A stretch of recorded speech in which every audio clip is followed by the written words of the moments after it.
mère d'un jeune homme à peine sorti de l'adolescence, Gwendoline Amon avoue avoir eu des soucis à lui faire comprendre le danger des drogues et autres substances.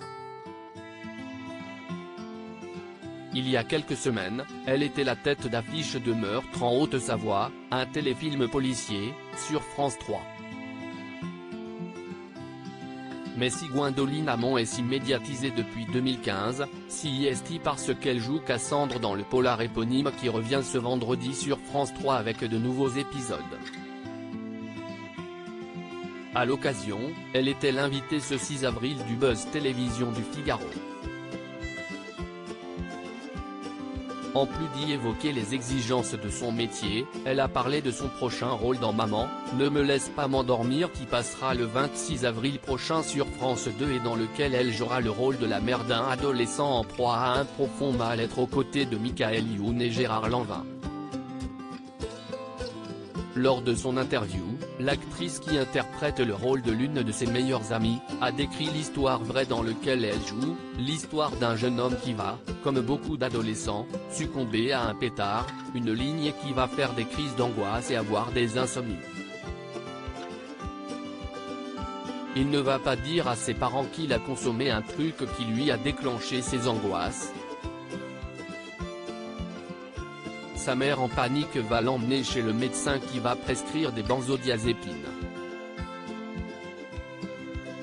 Si est une molécule addictive et sur un cerveau d'adolescent.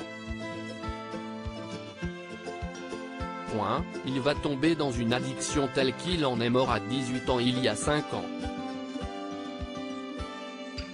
L'adolescence, je ne sors à peine. Gwendoline Amon décrit alors la période difficile traversée par son amie dont le livre a été adapté par Sylvie Testu. Cette amie a été d'un courage, d'une dignité comme je n'aille jamais vu.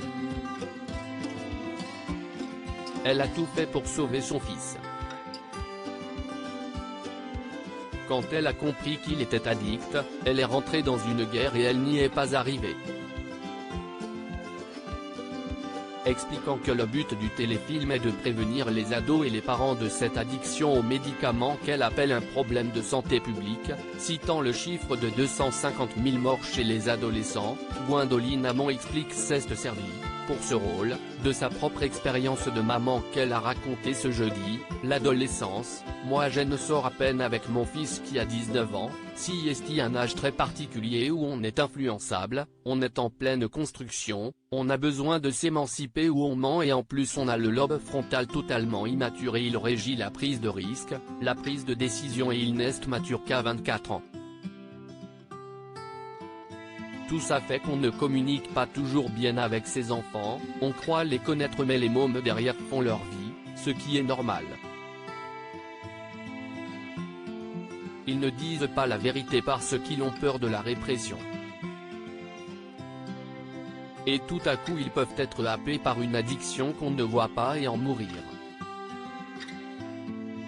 Sujet de discorde entre mère et fils. Gwendoline Amon ne cache pas qu'elle a aussi traversé des périodes compliquées en tentant de faire comprendre cela à son fils, fruit de son amour avec Frédéric Diefenthal, c'était ma peur.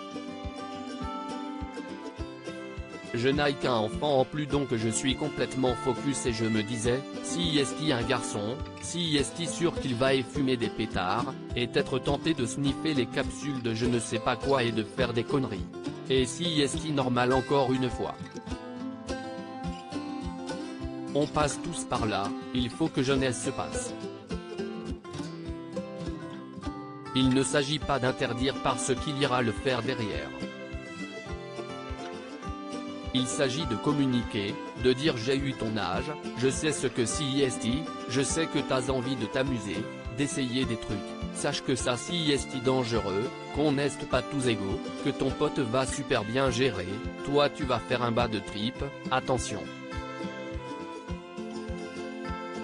Les prévenir. Et puis malheureusement si est un truc j'ai eu 15 000 discussions et disputes avec lui.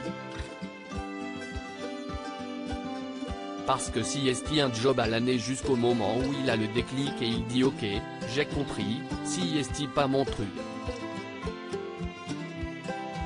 J'ai vu des potes qui, à lire aussi maman, ne me laisse pas m'endormir. France 2, faut-il regarder le téléfilm avec Gwendoline Amon, Sylvie Testu et Gérard Lanvin diffusé ce mercredi 26 avril? Notre avis.